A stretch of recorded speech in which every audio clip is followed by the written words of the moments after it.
Masih marah nggak nih sama netizen yang suka melanggar aturan PSBB?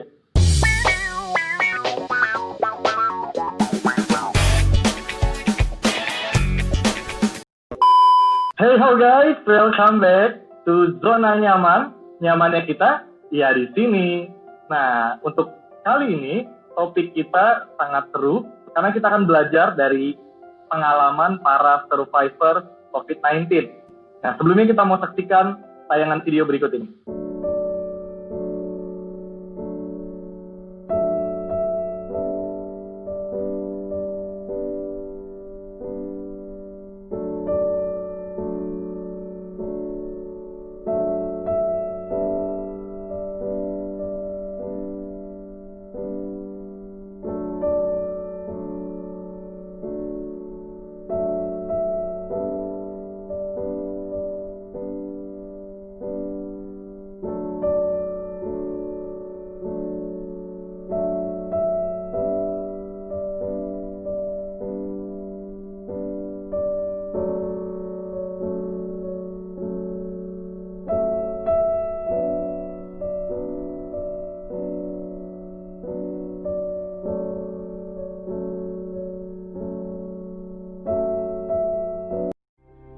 Deborah ini sempat membuat status di Facebook bernada sindiran ya.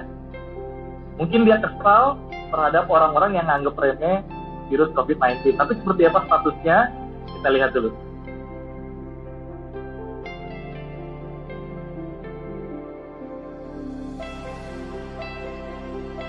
Oke, Deborah, boleh diceritain nggak latar belakang yang membuat kamu jadi tulis status itu? Sebelumnya kan saya buka-buka itu Facebook, pokoknya sosmed lah. Dan ketika saya lagi buka-buka itu, saya melihat ada video-video yang seperti yang mudik sebelum Lebaran kemarin. Sebelum Lebaran kan banyak yang mau mudik tuh. Nah, jadi banyak berita-berita yang mau mudik ke kampung halamannya. Dan di situ juga di bandara sudah ramai sekali orang, dan juga ada berita-berita juga karena mau mudik, rela-relain mudik sampai dia sembunyi di truk. Kan truk itu ada yang bawa barang, jadi mereka ada yang sembunyi di situ. Jadi para polisi itu setiap melihat truk yang lewat pasti di stop sama polisi. Waktu itu pernah katanya ada yang kebablasan, ada yang sembunyi di truk untuk pulang mudik supaya nggak ketahuan.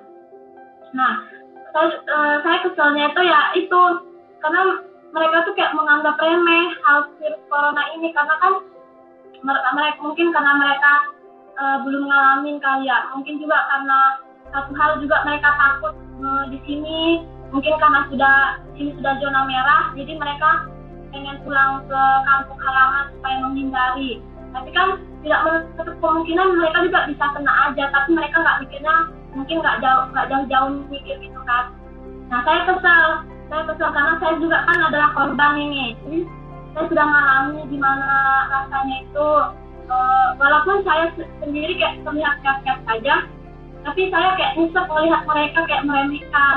Karena di sini juga saya sudah banyak proses-proses. Saya sudah 8 kali swab. Itu sangat sakit. Jadi karena saya kesal, ya saya melampiaskannya menulis status di Facebook gitu.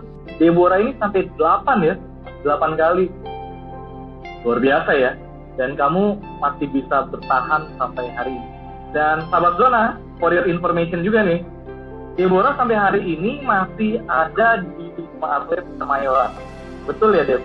Betul sekali, Kogi. Saya masih ada di Wisma. Deborah sendiri, kenapa masih ada di sana? Jadi kenapa saya masih ada di Wisma? Karena hasil saya baru keluar 1 kali negatif.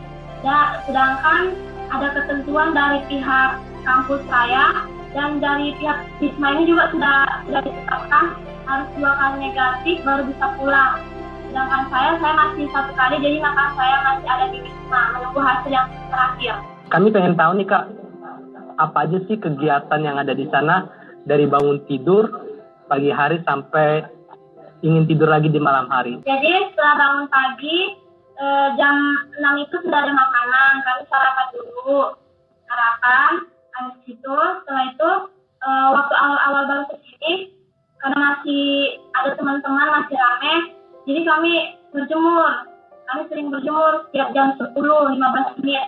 Dan di situ sekalian kami juga olahraga.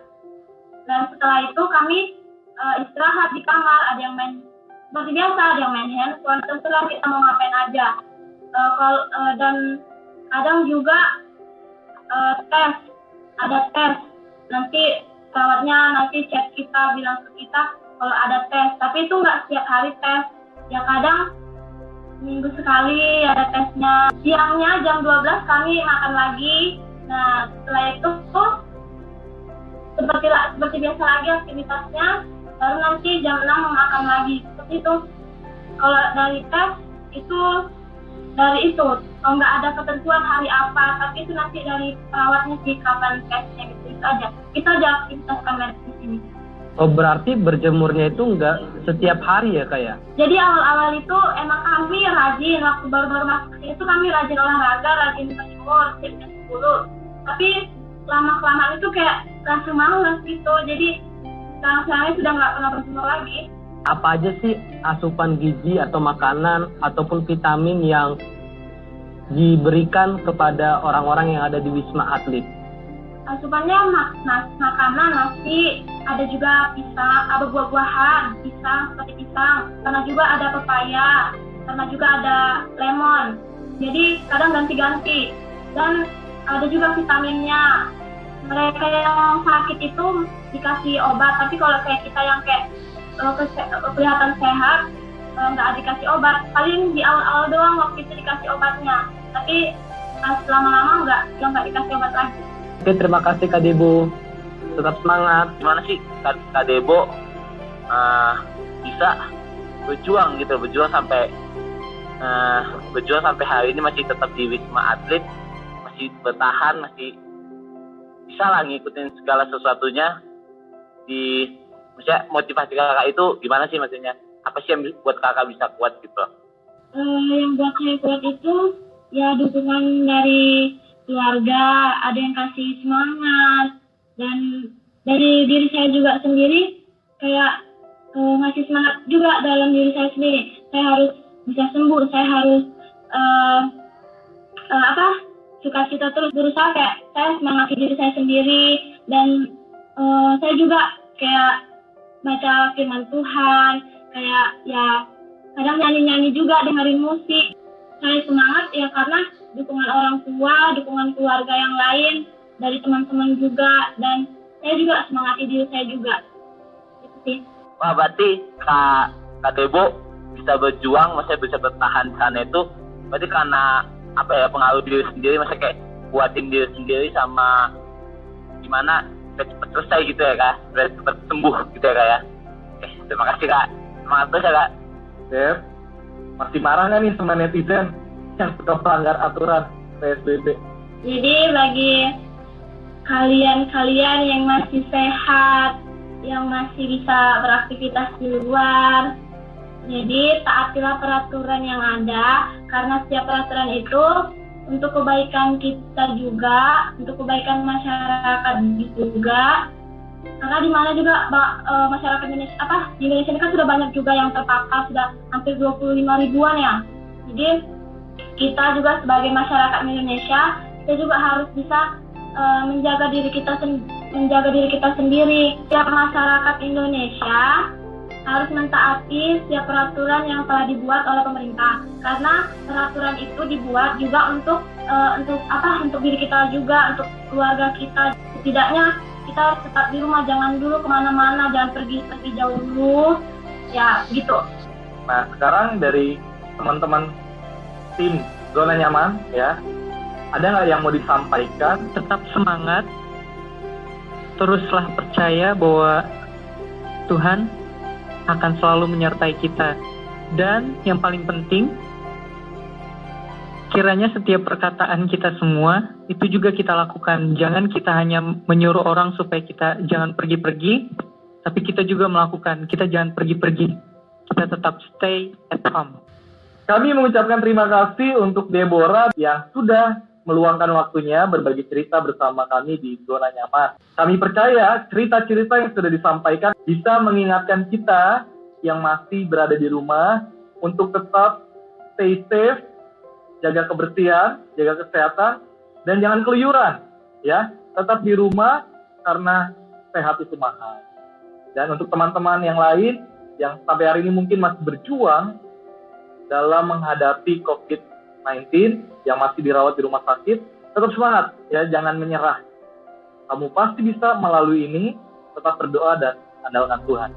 Untuk sahabat Zona yang ada di rumah yang sedang menyaksikan tayangan ini, apabila sahabat Zona punya pengalaman atau ingin memberi masukan kepada kami, bahkan ingin memberi motivasi untuk teman-teman kita yang sedang dirawat di rumah sakit atau di Wisma Atlet, teman-teman bisa tulis di kolom komentar, karena kami percaya itu bisa menguatkan kita semua. Jangan lupa untuk subscribe, like, dan juga komen untuk mendukung channel kami. Akhirnya, kami pamit dan sampai ketemu di episode selanjutnya. Zona Nyaman, nyamannya kita, ya di sini. Bye!